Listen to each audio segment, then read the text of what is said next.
ఉన్నాం కాబట్టి మన బాధ్యత ఏంటి? ఇవే నేను షార్ట్ కట్లో మీకు చెప్పదలుచుకున్నాను.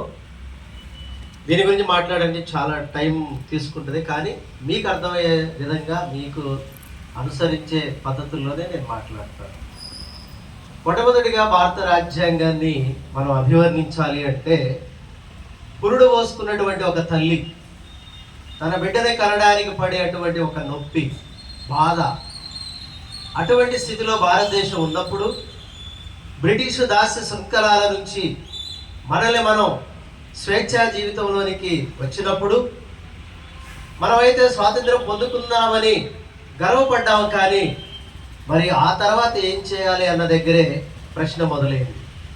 అలాంటి పురుడు పోసుకున్న ఒక తల్లి 9 నెలలు మోసి బిడ్డని కన్నప్పుడు తను పడ్డ బాధనంతా ఏమవుతుంది?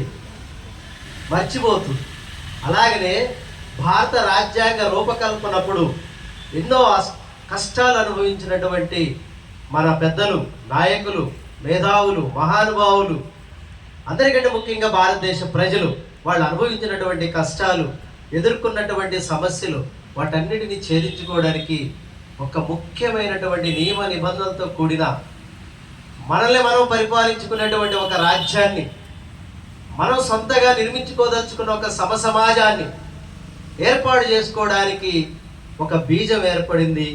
ఆ బీజం పిండంగా మారి ఈరోజు పెద్దల స్వేచ్ఛా జీవితం ఉంది. అదే మన భారత రాజ్యాంగం. ఈ రాజ్యాంగం ఈ రోజు నాటికి వచ్చి మరి 1949 నవంబర్ 26న జస్ట్ ఆమోదించుకున్నాము.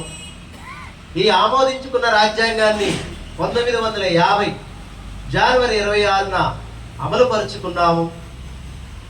అప్పటి నుండి ఇప్పటి వరకు సుమారుగా 77 సంవత్సరాల చరిత్రలోనికి వెళ్ళబోతున్నటువంటి ఈ రాజ్యాంగం ఇప్పటి వరకు సజీవంగా ఉంది అంటే అది భారతదేశ ప్రజల యొక్క గొప్పదనం అని నేను భావిస్తున్నాను. ఎందుకంటే మనతో పాటు స్వాతంత్రం పొందినటువంటి శ్రీలంక, మనతో పాటు స్వాతంత్రం పొందినటువంటి పాకిస్తాన్, బంగ్లాదేశ్, ఇట్లా మన చుట్టుపక్కల ఉన్న రాజ్యాలన్నీ రాజకీయ అస్థిరతతోనూ, అక్కడ ఉన్నటువంటి సమస్యలతోనూ ప్రభుత్వాలని పౌరులే కూల్చివేశారు. కానీ మన రాజ్యాంగాన్ని కూల్చివేయదగిన సంఘటనలు ఏమీ జరగలేదు. అందుకనే మన భారత రాజ్యాంగం బహు గొప్పది.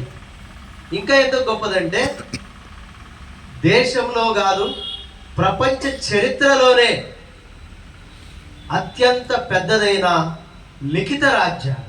ఏ రాజ్యాంగం? లిఖితం అంటే వ్రాయబడినటువంటి రాజ్యాంగం, స్వహస్తాలతో రాయబడినటువంటి రాజ్యాంగం. మనం నోట్స్ రాయబట్టినా రాయలేం. ఈరోజు నోట్స్ రాసి రేపు చూపించండి అని టీచర్స్ చెప్తే నెలైనా రాయలేం. కానీ అటువంటి గొప్ప రాజ్యాంగాన్ని, పెద్ద రాజ్యాంగాన్ని మనకు అందించడంలో 4 గ్యాంగ్ లీడర్స్ ఉన్నారు. 4 ప్రధానమైన పాత్ర పోషించారు. వారిలో ముఖ్యులు డాక్టర్ బాబు రాజేంద్ర ప్రసాద్, పండిట్ జవహర్లాల్ నెహ్రూ, సర్దార్ వల్లభాయ్ పటేల్. వారందరితో పాటు మిగిలిన వారు ఎవరో మీరు చెప్పాలి. Doctor BR Ambedkar. ఈ 4 పిల్లర్స్ లాగా భారతదేశానికి ఒక దృఢమైనటువంటి రాజ్యాంగాన్ని అందించడం కోసం కృషి చేశారు. కాబట్టి వాళ్ళని ఏమన్నారు? 4 గ్యాంగ్. మంచి గ్యాంగ్ అది, మళ్ళా గ్యాంగ్.